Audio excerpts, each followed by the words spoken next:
350 soldados israelíes muertos en un solo día. No en una guerra, no en un mes de combates, no en una campaña lenta y desgastante, un solo día. Y esa misma mañana, el ejército israelí le había dicho al público que la operación marchaba según lo planeado. Esta es la historia completa del 28 de marzo de 2026, el día más sangriento para las fuerzas israelíes desde la guerra de Yom Kippur de 1973. Lo que ocurrió dentro de esas 24 horas no solo conmocionó a Israel, envió una advertencia a todos los ejércitos del mundo sobre cómo se ve realmente una defensa preparada moderna y lo que cuesta ignorarla. A las 4:30 de la madrugada, 3 divisiones israelíes cruzaron simultáneamente hacia el sur del Líbano. 45.000 soldados, 600 tanques, artillería disparando desde 200 posiciones extendidas a lo largo de la frontera. La operación se llamó Escudo Segundo. El plan lucía limpio sobre el papel: avanzar 30 kilómetros hacia territorio libanés, destruir la infraestructura militar de Hezbollah dentro de una zona de seguridad designada, establecer posiciones de contención y retirar la mayor parte de las fuerzas en un plazo de 3 a 5 días. Los comandantes israelíes habían estado elaborando este plan durante meses. Los ataques aéreos en curso desde febrero ya habían golpeado lanzacohetes, depósitos de armas y centros de mando en todo el sur del Líbano. Las evaluaciones de inteligencia situaban la fuerza de combate de Hezbollah dentro de la zona de invasión en alrededor de 5.000 combatientes. El detonante para la decisión final de moverse llegó el 25 de marzo, cuando una andanada de cohetes de Hezbollah mató a 23 civiles en Haifa, generando una presión política que hizo que esperar ya no fuera una opción para el gobierno de coalición de Netanyahu. La operación, según todas las estimaciones internas, debía ser rápida, decisiva y viable. Para la medianoche, 350 de esos soldados estaban muertos, más de 800 estaban heridos y las fuerzas israelíes no habían capturado casi ninguno de sus objetivos. Si este es el tipo de reportaje que quieres, sin giros, sin atajos, panorama completo, suscríbete ahora mismo. Solo toma 2 segundos y mantiene este trabajo en marcha. Las primeras 2 horas lucieron exactamente como el plan. Las unidades israelíes avanzaron de 3 a 5 kilómetros hacia territorio libanés con resistencia limitada. Los informes que llegaban al cuartel general del Mando Norte eran positivos. Objetivos por delante del cronograma, apoyo aéreo funcionando bien, inteligencia confirmada como precisa sobre las posiciones de Hezbollah. A las 6 de la mañana, el ambiente dentro del centro de mando era de confianza cautelosa. Los comandantes usaban expresiones como procediendo según lo planeado. 47 minutos después, esa confianza había terminado. A las 6:47 am, una compañía completa de la 36. A división avanzaba en formación a través de tierras de cultivo abiertas al sur de Marun al-Ras, cuando la carretera bajo sus vehículos de cabeza detonó. Hezbollah había enterrado más de 500 kilos de explosivos bajo un camino de tierra que las unidades israelíes habían evaluado como despejado. 3 tanques Merkava y 2 vehículos de transporte de personal fueron destruidos al instante. 19 soldados murieron antes de que nadie tuviera tiempo de reaccionar.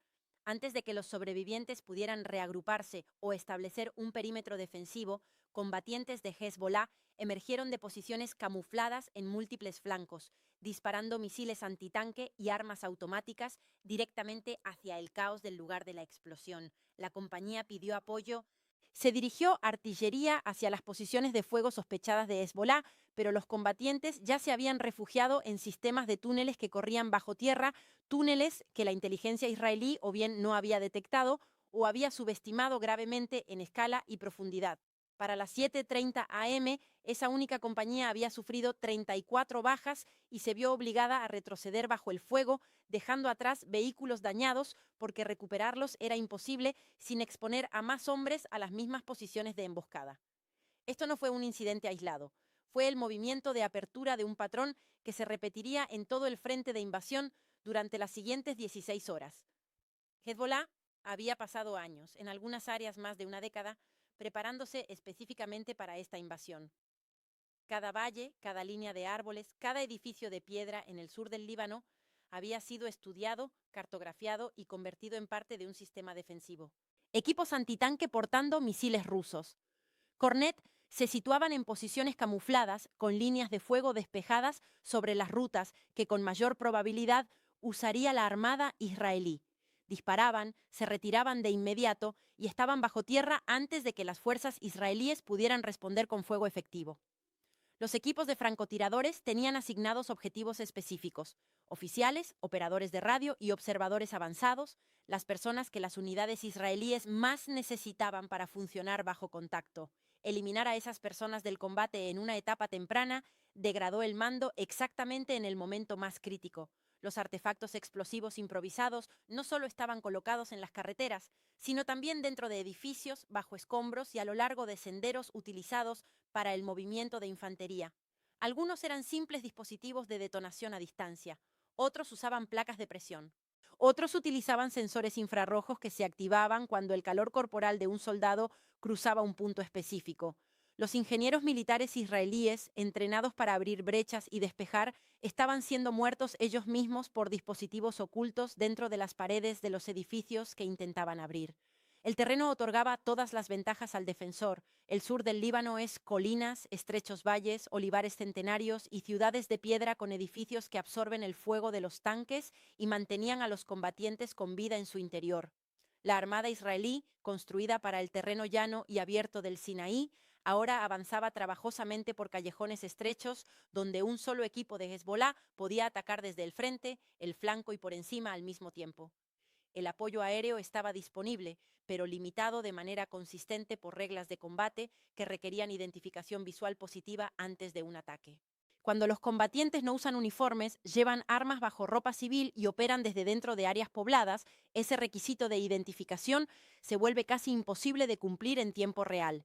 Para las 9:00 am, cada división en el frente de invasión enviaba el mismo mensaje de vuelta: contacto intenso, bajas crecientes y solicitudes simultáneas de evacuación médica, apoyo de artillería y ataques aéreos. La batalla por Bint Jbeil se convirtió en la batalla definitoria de ese día.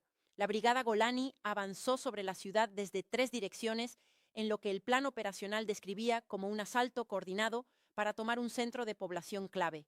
Lo que entraron no era una ciudad en ningún sentido normal, era una fortaleza preparada.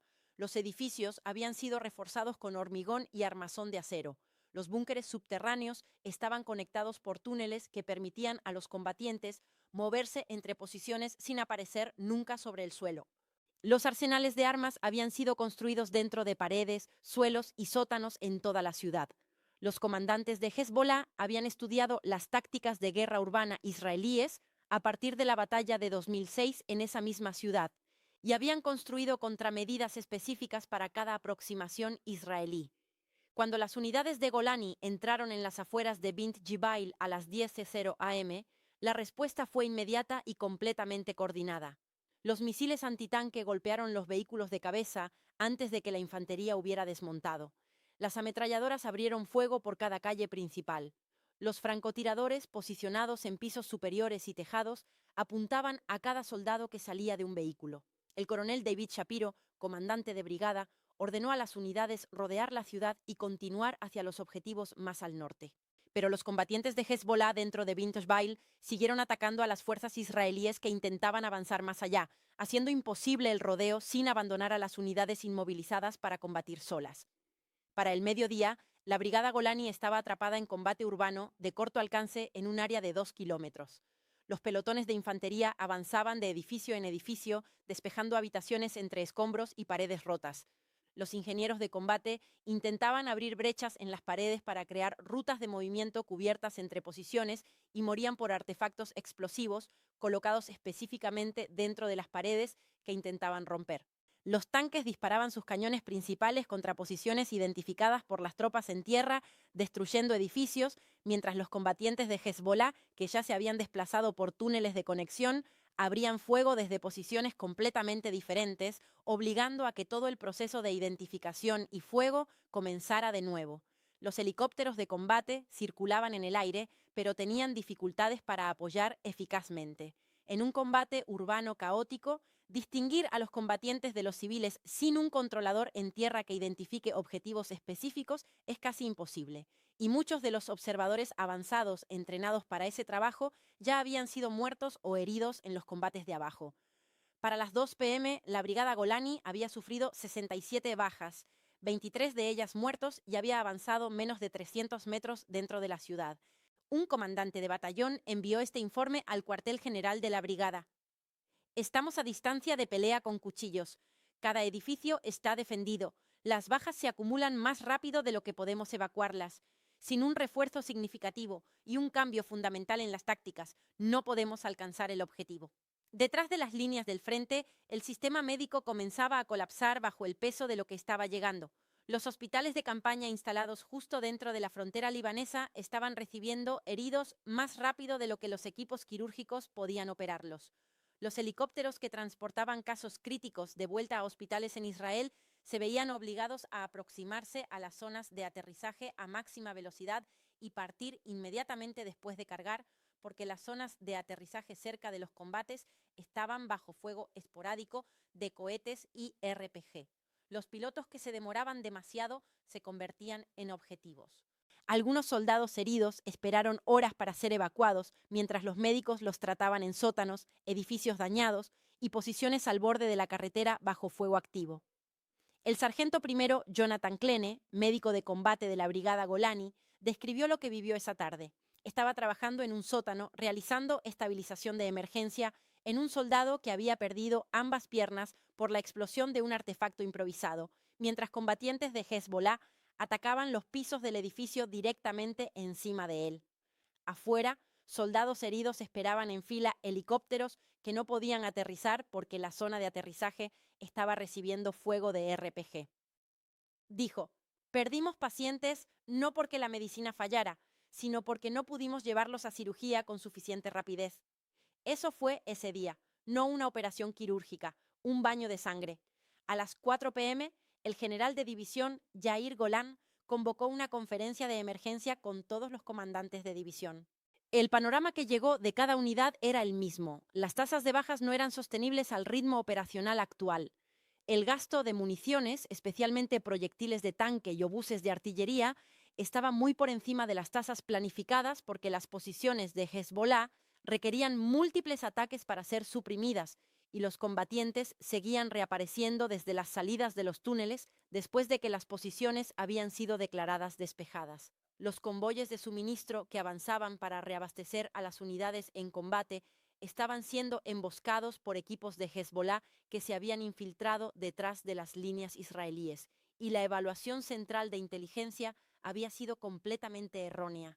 La estimación antes de la operación era de 5.000 combatientes de Hezbollah en la zona de invasión.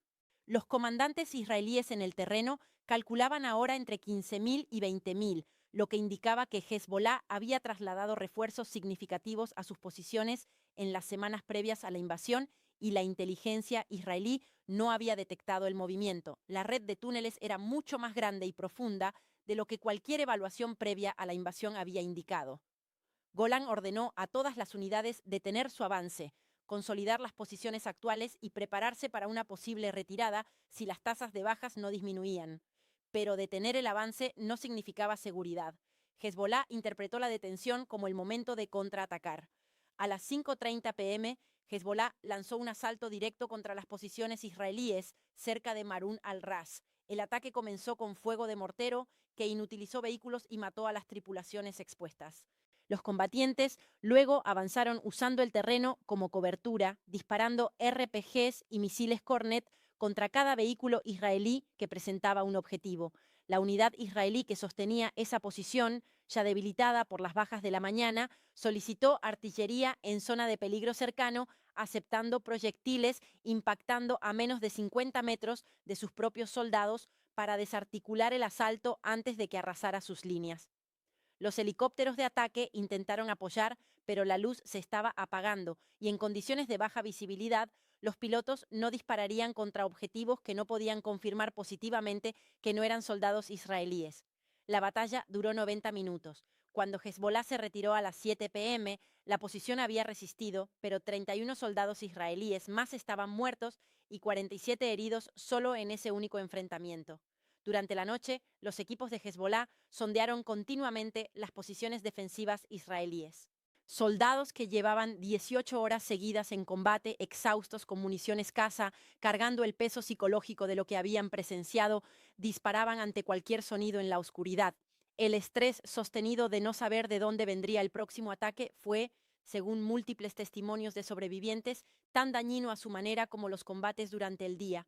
El teniente David Levy, al mando de un pelotón de Golani atrapado dentro de Bint Jbeil, pasó esa noche en un edificio parcialmente derrumbado con 14 soldados, 3 de ellos heridos y necesitando cirugía que ningún helicóptero podía entregar porque ninguna zona de aterrizaje cerca de su posición era lo suficientemente segura para usar.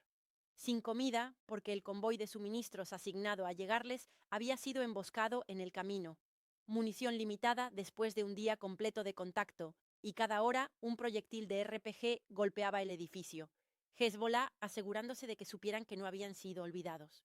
Dijo más tarde, la pregunta no era si completaríamos la misión, la pregunta era si sobreviviríamos hasta la mañana. Para la medianoche, el recuento preliminar de bajas se situaba en 350 muertos.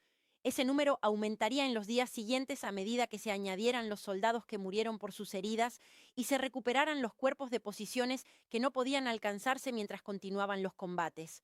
Para contextualizar, la guerra del Líbano de 2006 duró 34 días y mató a 121 soldados de combate israelíes. El 28 de marzo de 2026 produjo casi 3 veces esa cifra en un solo día. El primer ministro Netanyahu se dirigió a la nación a las 9:00 p.m. defendiendo la operación y prometiendo que continuaría hasta que la capacidad militar de Hezbollah fuera desmantelada. La calificó como el día más duro que los soldados israelíes habían enfrentado en más de 50 años. Las encuestas de esa noche mostraron que el 62% de los israelíes todavía apoyaba la operación, pero el 58% creía que las bajas eran más altas de lo que el gobierno había preparado al público para esperar, y el 45% dijo no estar convencido de que la operación tuviera objetivos claros y alcanzables. Al amanecer del 29 de marzo, las fuerzas israelíes mantenían posiciones frágiles de 3 a 8 kilómetros dentro del Líbano, rodeadas por múltiples flancos, dependientes de cobertura aérea y de artillería continua, sin haber alcanzado casi ninguno de los objetivos fijados 24 horas antes.